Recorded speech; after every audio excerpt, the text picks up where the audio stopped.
Are you thinking of moving to New Zealand? Here are some of the reasons why I believe you are not the right fit for New Zealand. One look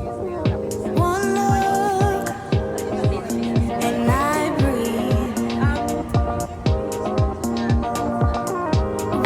Hey everyone, welcome to my YouTube channel. On this video, we will be addressing why I think you might not be the right fit for New Zealand, specifically as a South African living in New Zealand. Let's get right into it. I have my notepad again because I am literally gonna keep to my notes. So first on the list is if you are a lover of soft life. If you have that nanny on lockdown, if you have that cleaner on lockdown, then maybe New Zealand is not the place for you. As you know, most people that move to New Zealand end up having to forfeit having a nanny and having a cleaner. One, because they're expensive, but two, it's just not a thing in New Zealand. And again, I think it's because one, it is expensive. So if you don't want to lose your nanny, if you don't want to lose your cleaner, and you cannot afford to bring them over, then stay home with your nanny and your cleaner. Stay home and enjoy the luxury of having somebody help you with the house chores, having somebody help you with the kids. But soft life goes beyond that. If you just love nice things like a beautiful apartment and buying flowers every Friday and going fine dining and driving the best car, then perhaps if you bring the money over, that'll work out, or if you are coming into a very good paying career field. But beyond that, sir, ma'am, stay where you are and enjoy your soft life. Second on my list is if you are on the peak of your career. I mean, why would you move unless if you are coming over to start a new job where you are climbing the ladder even higher than you were at your own home country? So if you are just killing it, I am not sure that you're gonna leave that to come and start all the way from the bottom. So I would just be like, nah, not for you. The third thing on the list speaks the same thing as the first one. If you are already living a comfortable life, because most people leave their home countries to a different country to pursue comfort. If you are already comfortable, and comfortable in the sense that you are financially secure, you are, for instance, as a South African in a safe neighborhood, then I don't know what else you stand to benefit or gain by coming to New Zealand.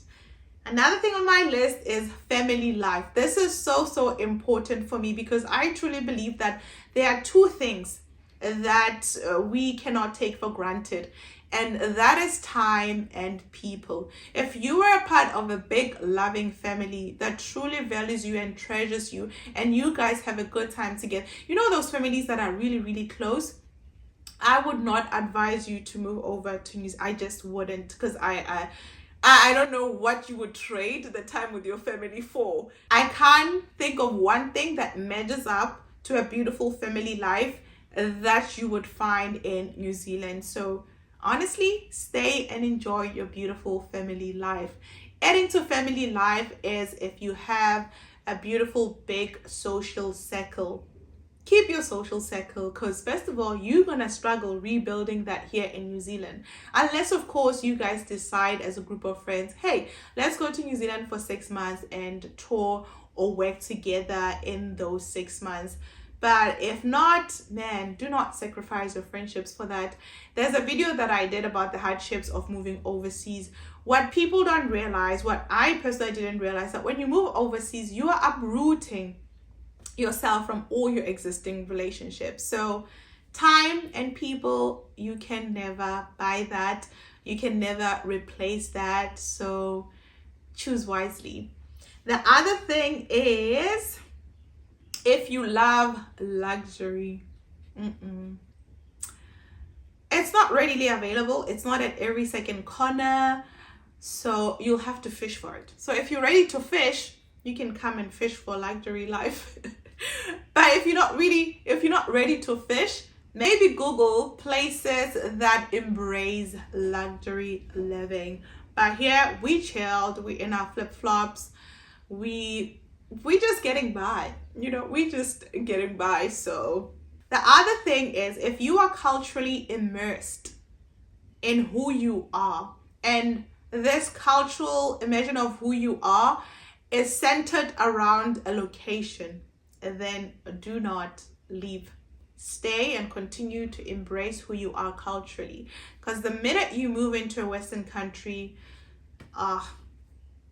it's just not going to happen. It's just not going to happen. However, it's important that I mention that if you are Indian, you should be fine. Filipino, you should be fine. Korean, you should be fine. Chinese, you should be fine. But unfortunately, coming from a Black community with a strong embrace of their culture, you are going to struggle to find that here. So if that is something that is important for you and to you and for your kids and in how you want to raise them, then New Zealand might definitely not be the place for you.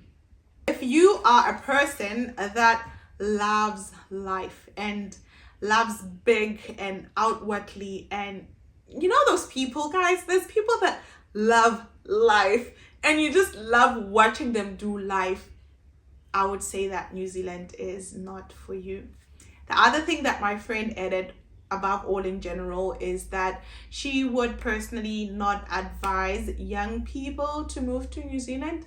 Maybe as you get a bit older, it might be the best place for you, but while you're still young and full of life and drive and ambition, New Zealand might unfortunately not be the place for you. So I hope New Zealanders do not find this video offensive, because honestly, at the end of the day, it speaks to who a person is on a personal level and how the environment they are from has shaped them. So it doesn't even speak down on New Zealand, but it's just like different environments are different, guys, at the end of the day, and we have to admit that. And unless if we are willing to strip ourselves off of what we know and immerse ourselves in a different environment, different country, different culture and different way of life, then we might as well just stay where we are and live happily ever after. So that is it on today's list of why you are not the right person for New Zealand.